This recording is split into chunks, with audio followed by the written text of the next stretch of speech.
Salut à vous les champions et championnes, c'est la chaîne, donc j'espère que vous allez bien de votre côté. On se retrouve pour la review du Royal Rumble. Je vais pas dire que j'ai pas aimé, je vais pas dire que j'ai pas aimé, je vais pas dire que j'ai aimé.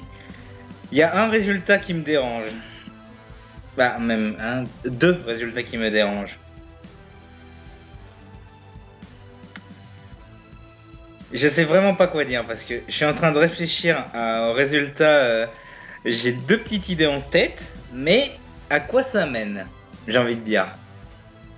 Il y en a un des résultats qui est peut-être pas contestable parce que ça peut mener à quelque chose de gros, mais l'autre, pourquoi ils ont fait ça? Bon.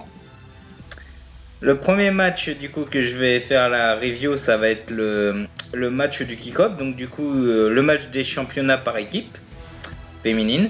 Donc Charlotte Asuka contre Nia Jax et Baszler. Donc comme un abruti, je n'ai pas préparé J'ai pas préparé la durée des matchs.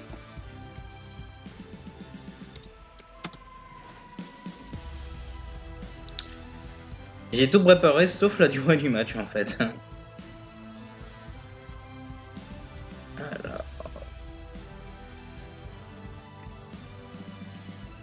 Alors, le premier match, le match du kick-off, c'était du coup pour les titres par équipe de SmackDown. Donc, le match a duré 10 minutes 30, donc c'est un bon kick-off. Le match il fut plutôt bon. Honnêtement, le match fut plutôt bon. Un gros spot à la fin de Charlotte qui a fait un natural sélection sur Baszler et Jax. Et après, nous a fait un double moonsault. Donc, du coup, un moonsault sur les deux, sur Jax et Baszler. À ce moment-là, du coup, Ric Flair, on entend la musique de Ric Flair. On se dit, ok, Ric Flair, il arrive dans le ring, il avance vers le ring, tout ça. Lacey Evans qui attaque Charlotte, ça marche pas. Rebelote Lacey Evans, rattaque Charlotte pendant le figure 4 et l'arbitre n'a pas vu du tout Lacey Evans intervenir. Non. Du coup, l'arbitre s'occupe de Nia Jax, Charlotte fait son figure 4, Ric Flair arrive près de Lacey, donne un point américain, Lacey frappe Charlotte avec, Nia Jax n'a plus qu'à finir le travail. Nouvelle championne par équipe. J'ai envie de dire, il risque d'avoir un match entre Charlotte et Lacey Evans à WrestleMania, ça c'est sûr. À 100%, il risque d'avoir un match entre les deux. Mais quel est l'intérêt de faire perdre Baszler et Jax à TLC, sachant qu'elle les regagne au Rumble? Quel est l'intérêt? Et surtout, la question c'est, quelle est la prochaine étape pour Baszler et Jax? Est-ce que ça va être Dana Brooke, Mandy Rose? Est-ce que ça va être Natalia Tamina? Est-ce que ça va être le Riot Squad? Honnêtement, j'ai aucune idée qu'est-ce qu'ils vont faire avec ces types par équipe, hein, parce que toutes les équipes que j'ai dit, elles se sont fait battre. À moins qu'il y ait une nouvelle équipe qui arrive, je sais pas. Donc, le show principal, donc premier match, je suis déçu qu'il commence par ce match-là. Ils ont mis en premier le match pour le titre WWE. Pourquoi? Drew McIntyre contre Goldberg. Le match a duré 2 minutes 30. Ça vous explique la durée du match. Hein. Il y a un truc que j'ai pas compris. McIntyre qui attaque Goldberg avant le début du match. Headbutt, Claymore. McIntyre attaque Goldberg. Hop, Goldberg arrive à contrer. Spear sur la barricade. Ok. Et McIntyre, il a pas fait un Claymore au tout début, il a fait un Spear. D'accord. Et du coup, le match sonne. Claymore direct, Goldberg se relève, double Spear, Drew se dégage, Jackhammer botché d'ailleurs. Pour vous expliquer, le Jackhammer normalement il prend l'adversaire, il le soulève et après il le tourne pour le mettre, pour le faire écraser au sol. Là, c'est pareil. En gros, il a pris Drew, Goldberg a pris Drew, il voulait faire son Jackhammer sauf que les jambes sont tombées en premier au lieu que ça soit le dos. Donc, je sais pas si c'est un botch ou si c'est voulu, mais là déjà, j'ai remarqué ça, il y avait un petit botch pour ça. Et du coup, Drew se dégage après le Jackhammer. On a une esquive de Spear de McIntyre, Claymore et conservation du titre. Alors, je suis très content que McIntyre a réussi à battre Goldberg. Et l'après-match est magique. L'après-match est magique. Goldberg arrive, il serre la main à Drew et un câlin et il dit félicitations, je te passe un passage de flambeau ou un truc comme ça. Pour moi, ça signifie un gros passage de flambeau. Je suis très content. Je suis très content de cette fin-là. Et du coup, quelle sera la prochaine étape pour Drew? Le vainqueur du Rumble peut-être? Mystère. Le prochain match, c'était Sasha Banks contre Carmella pour le titre de SmackDown. Le match a duré aussi longtemps, presque aussi longtemps que le match du kick-off, donc 10 minutes 25. Alors Sasha qui tente direct un Bankstatement, elle domine. Reginald qui tente d'intervenir. Carmella qui reprend le match. Alors un truc que j'ai pas trop compris ce qu'elle a fait, Carmella. Elle a attaché les cheveux de Sasha sur la corde. Elle a essayé d'attacher les cheveux de Sasha sur la corde. Première fois que je voyais ça. Le public qui crie You suck sur Carmella, mais bon, ça c'est la post-prod qui a fait ça. Reginald qui a récupéré Sasha dans ses bras. À un moment où Carmella a poussé Sasha en dehors du ring. L'arbitre qui vire Reginald à cause de ça. J'ai pas compris. Carmella qui a tenté qui nous a fait un pas dive-in headbutt, mais un dive-in dive, un saut suicide à l'extérieur. Je crois que c'est comme ça que ça s'appelle la prise, je suis pas sûr. Carmella qui a fait le Code of Silence, double super kick, ça ne suffit pas. Sasha Banks se dégage. Sasha qui réussit à faire le bank statement, conservation du titre de Sasha. Donc voilà. Qui sera sa prochaine challengeuse? La vainqueuse du Rumble, je pense. On a un petit sketch entre Sami, Biggie, Woods et Kofi Kingston qui arrive par derrière qui fait peur à Sami Zayn. Donc j'ai trouvé ça drôle. Ensuite on a eu la chanson du Rumble Bad Bundy et Booker T. Donc ça je passe parce que personnellement ce genre de truc ça m'intéresse que dalle. On va passer au Royal Rumble féminin. Alors là faut que je vous dise non. Voilà, comme ça je vous dis le temps en même temps. Alors, première personne qui arrive, Bayley. Bayley numéro 1.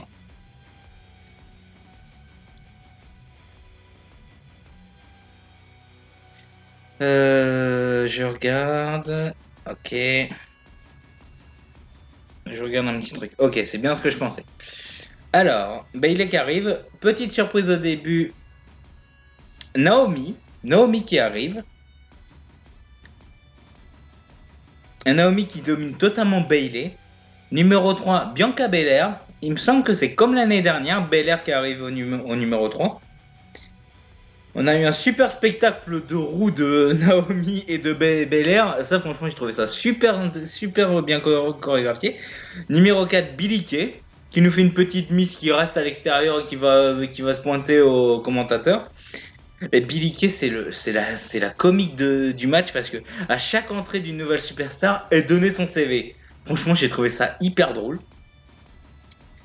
Numéro 5, Shotzi Blackheart de NXT. Numéro 6,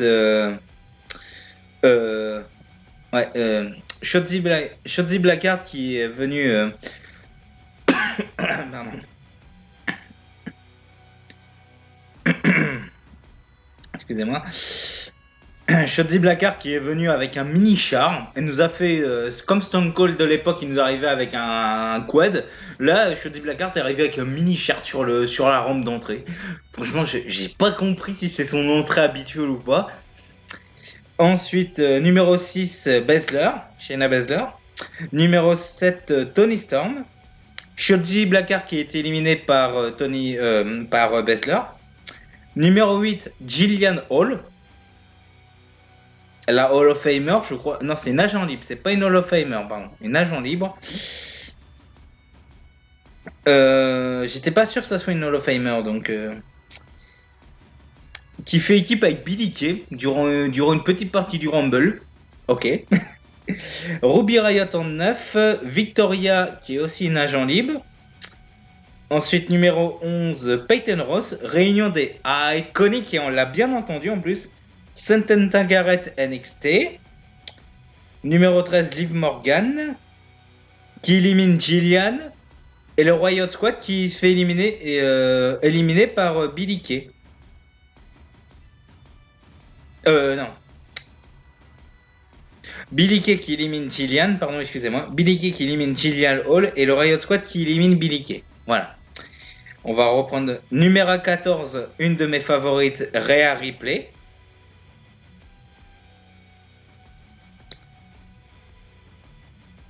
Tony Storm élimine Victoria. Non, Tony Storm et Victoria éliminés par Baszler. Satanta éliminé par Ripley. Charlotte qui arrive en numéro 15. Ruby Riott éliminé par Bayley. Dana Brooke numéro 16. Liv Morgan éliminé par Peyton Ross. Que je regarde si je me... Oui, c'est bien ça. Ensuite, Tori Wilson, une Hall of Famer. Je pensais que c'était NXT, mais c'est une Hall of Famer. Et Ripley qui élimine Dana Brooke avec sa puissance. Ah, l'élimination de Dana Brooke. Ripley, en fait, elle essaie de passer. Elle est à l'extérieur. Elle est à l'intérieur. Dana Brooke essaye de la sortir avec ses pieds. Rhea Ripley, elle arrive à la prendre en sorte de powerbomb et elle la dégage. Ripley, c'est une monstre. Et Ric Flair qui arrive en numéro 18. Donc vous savez ce qui va se passer. Ric Flair qui arrive en numéro 18. Lacey Evans qui arrive, du coup c'est Lacey Evans. Charlotte qui est vénère à ce moment-là parce que Lacey Evans refait la même entrée qu'elle avait fait à Raw. Elle tabasse Evans à l'extérieur. Mais elle la tabasse vraiment, elle est vraiment en colère. Peyton éliminé par Charlotte. Tori Wilson éliminé par Baszler. Bayley éliminé par Bianca. Bayley qui a tenu 29 minutes. Du coup, c'était la numéro 1. Mickey James en 19. Donc, Mickey James, ça fait un sacré moment qu'on l'avait pas vu. Nikki Cross en numéro 20. Numéro 21, Alicia Fox, agent libre. Alicia Fox qui arrive en numéro 21. R-Truth qui rentre. Donc ça, j'ai trouvé ça très très drôle. R-Truth qui rentre. Il fait équipe avec Alicia Fox pour virer les nuls. Comme dirait Sturi. Alicia Fox, il fait le tomber sur R-Truth, qui devient la nouvelle championne 24/7. Numéro 2, Mandy Rose qui élimine d'office Alicia Fox. Et elle se fait reprendre le titre par R-Truth. Numéro 23, Dakota Kai.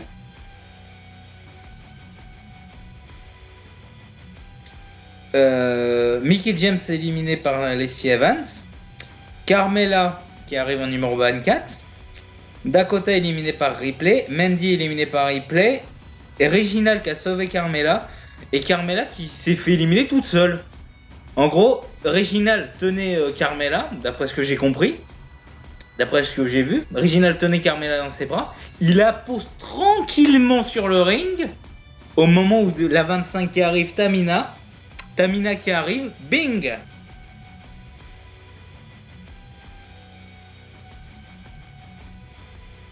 Donc j'ai pas compris. Du coup, Tamina qui arrive, qui attaque Reginald, donc du coup Carmella est éliminée. Naomi qui a failli se faire éliminer, mais elle nous a fait encore une fois une sorte de Kofi Kingston, c'est-à-dire que ses pieds n'ont pas touché le sol et elle les a tenus. Et elle a joué avec Bianca Belair à ce moment-là. Mais Naomi et Bianca Belair, c'est une vraie alchimie sur le ring. Honnêtement, si les deux se mettent en équipe, ça peut faire du malheur. Hein. Lana, le retour au numéro 26. Alexa Bliss, numéro 27. Alors, à ce moment-là, je me suis dit, elle arrive en démon ou pas? Quand j'ai entendu, non, elle arrive avec la musique de la Firefly.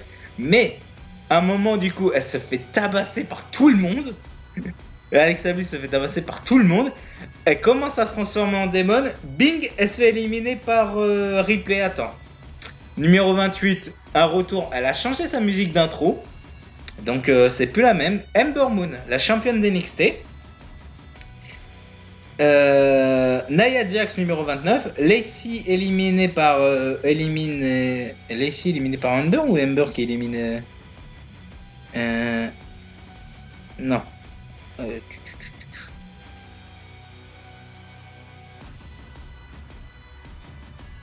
Je regarde vite fait. Non, ok.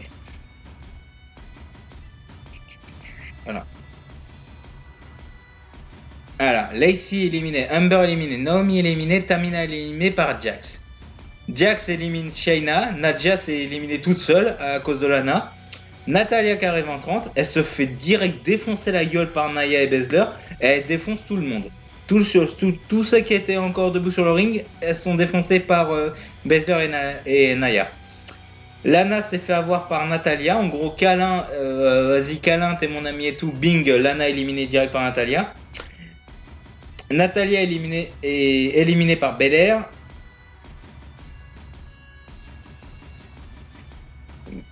Belair qui élimine Natalia. Charlotte éliminée par Belair et par Ripley. Il nous reste que les deux. En gros, Belair et Ripley, elles ont tenu assez longtemps. Et la vainqueuse du Rumble, je vous l'avais dit, c'était mon pronostic. Elle nous a fait une Mysterio parce que Belair est arrivée en numéro 3 et elle a tenu 56 minutes 49. Alors que Mysterio, est rentré au numéro 2 et il avait tenu 1h02. Donc je pense que Bianca Belair va affronter Sasha Banks parce qu'elle est du côté de SmackDown, à moins qu'elle passe du côté de Raw, sachant que son mari, comment il s'appelle, Montez Ford, du coup est à SmackDown et décide de garder les coupes, donc on pourra avoir un Bianca Belair contre Sasha Banks à WrestleMania. Pourquoi pas? Ça peut être fun. Le prochain match, c'était le Last Man Standing pour le titre universel. Kevin Owens contre Roman Reigns. Alors, Superman Punch Nirek, Pop-Up Powerbomb à la suite. Spear à l'extérieur, attaque de l'escalier de la part de Reigns. Owens arrive à revenir, il est en mode destructeur. Les deux se battent en haut de la structure, là où il y a les écrans LED. Je vous résume ce que j'ai noté, parce que sinon le match est très très long. Du coup, oui, je vous ai même pas dit la durée du match du Rumble. Alors, le match du Rumble féminin a duré 58 minutes 50 et le match Last Man Standing a duré 25 minutes, 24-55. Alors, du coup, je continue. Avec Owen se fait balancer à travers la table comme dans un ancien épisode de SmackDown, mais il remonte à 9. Et là, le spot là, franchement, je ne l'ai pas vu venir. Je pense que personne ne l'a vu venir. Owens qui est dans le building, dans la salle d'entraînement. On voit Owen se faire renverser par Reigns, par une sorte de voiture de golf, et on voit le pare-brise brisé. Honnêtement, ce spot-là, il était génial. Owen s'est réveillé, Reigns se lève, à ce moment-là, Owen se réveille, Reigns se lève à 9, Owens domine et monte du haut une sorte d'élévateur, une sorte de chariot élévateur. Il monte tout en haut du truc. Il monte tout en haut, il monte sur l'espèce de planche de métal, bing, Swanton Bomb sur une table où il y avait Reigns. Ça, ce spot-là était génial. C'est le match des spots. Le public a chanté Holy shit, mais bon, ça c'est la régie qui a fait ça. Reigns qui se lève à 9. Owens entre avec Reigns dans la Gorilla Position. J'ai eu le temps de reconnaître que c'était la Gorilla Position. Le seul problème, c'est qu'ils nous l'ont coupé. Pourquoi ils n'ont pas voulu filmer la Gorilla Position? Ils sont devant l'entrée. Reigns arrive à poser un Superman Punch et un Spear sur Owens à travers l'écran LED. Owens qui se relève encore à 9 en descendant juste de la toute petite plateforme. Owens s'est cramé avec une lumière, je crois qu'il s'est cramé avec une lumière. Roman qui est lui parti chercher des menottes entre temps.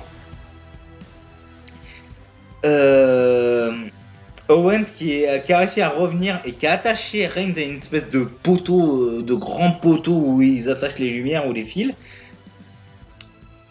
Roman qui balance l'arbitre à 9. En gros, l'arbitre était juste à côté de Roman, il aurait pu se mettre plus loin. Excusez-moi.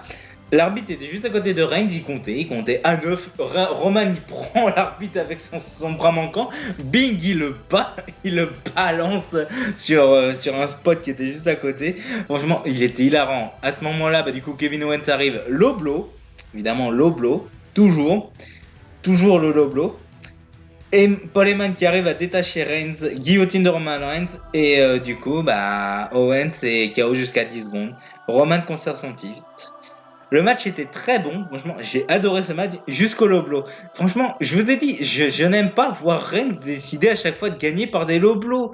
Honnêtement, le spot là, si Roman il s'était détaché en arrachant les menottes, en tirant à force sur les menottes et la chaîne se pète, ça aurait pu faire une fin géniale où il prend le morceau de cordelette, il frappe Reigns avec ça sur le visage et après guillotine. Ça aurait été génial ce spot là, mais non, il fallu faire la solution de faciliter le low blow.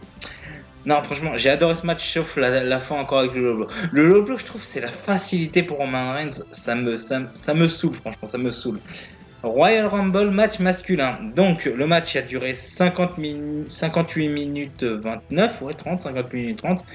Premier arrivé, Edge. Ok. Orton numéro 2. Tiens. Dit dès le début, Edge il va foncer vers Orton, il fonce vers Orton, tout ça. Sami Zayn en numéro 3, Mustafa Ali numéro 4, Jeff Hardy numéro 5. Et en attendant, du coup, Orton a été blessé par Edge avec une chaise.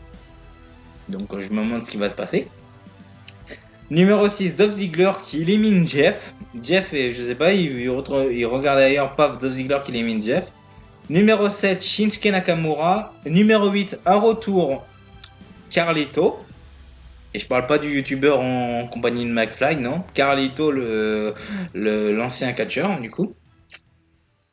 Agent libre. Petite surprise. Numéro 9, Xavier Woods. Numéro 10, tiens, Biggie. Sami Zayn Sami Zayn éliminé par Biggie et par Xavier Woods. John Morrison.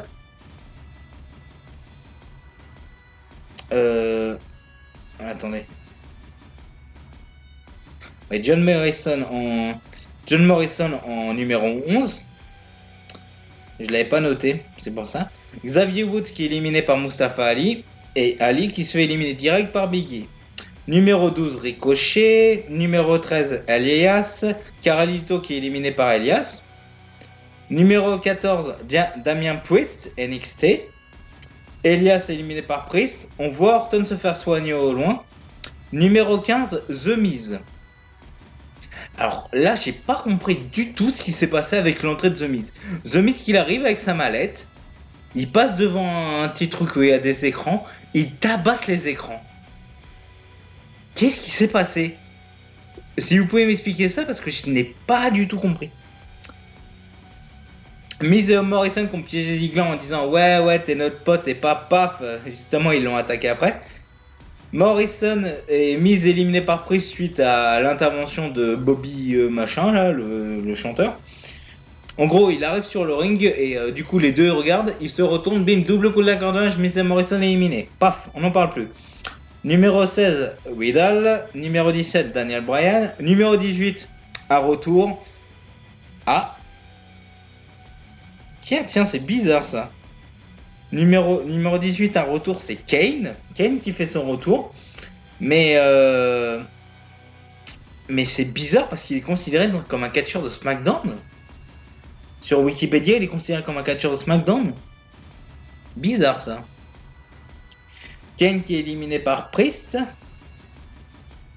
Numéro 19, King Corbin. On a eu un tout petit retour de la Team Elno.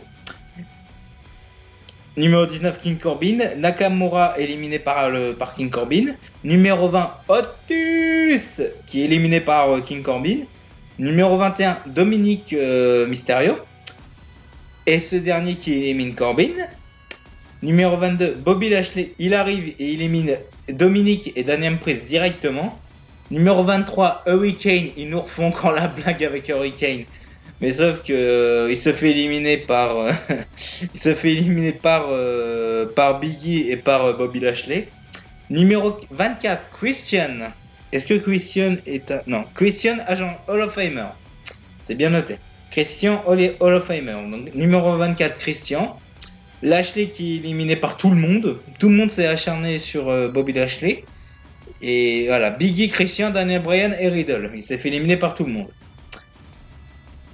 Numéro 25, AJ Styles. Numéro 26, Rey Mysterio. Omos qui décide d'intervenir et qui élimine Biggie. Alors j'ai pas compris du tout pourquoi Omos a intervenu. Numéro 27, Sheamus, Mysterio éliminé par Omos, la même chose. J'ai pas compris du tout pourquoi Omos est intervenu. Numéro 28, Cesaro. Numéro 29, un retour. Messiah. Numéro 29, le Messi, Seth Rollins. Numéro 30, Strowman. Strowman qui élimine Cesaro, Sheamus, Styles. Le public qui chante This is awesome.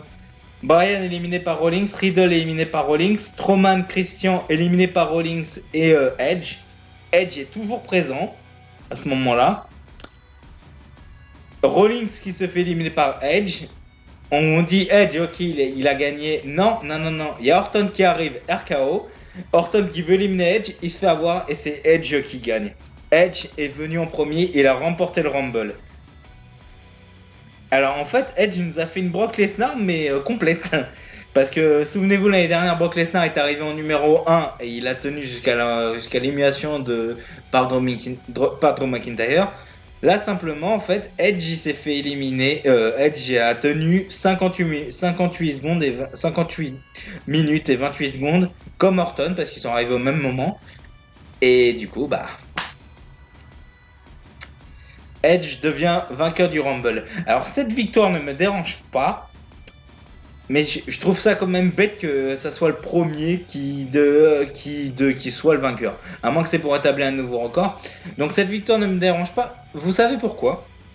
Parce que je sens que Edge va aller affronter Roman Reigns.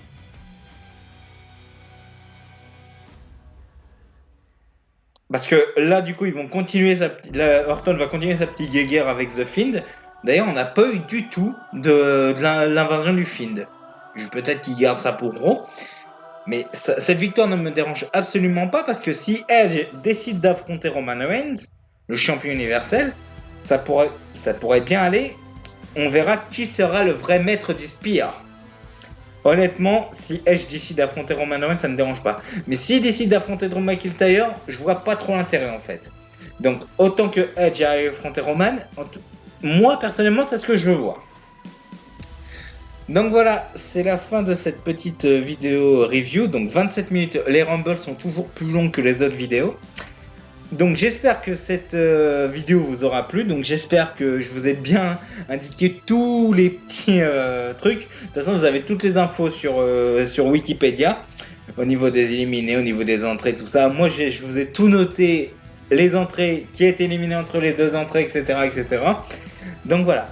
Sur ce, les champions, je vous dis à très vite pour le prochain pay-per-view qui sera Fastlane ou Elimination Chamber. Je ne sais pas encore lequel des deux ça sera. Je pense que ça sera Fastlane. Donc voilà. Prenez soin de vous les champions. Je vous dis à très vite. Salut à tous.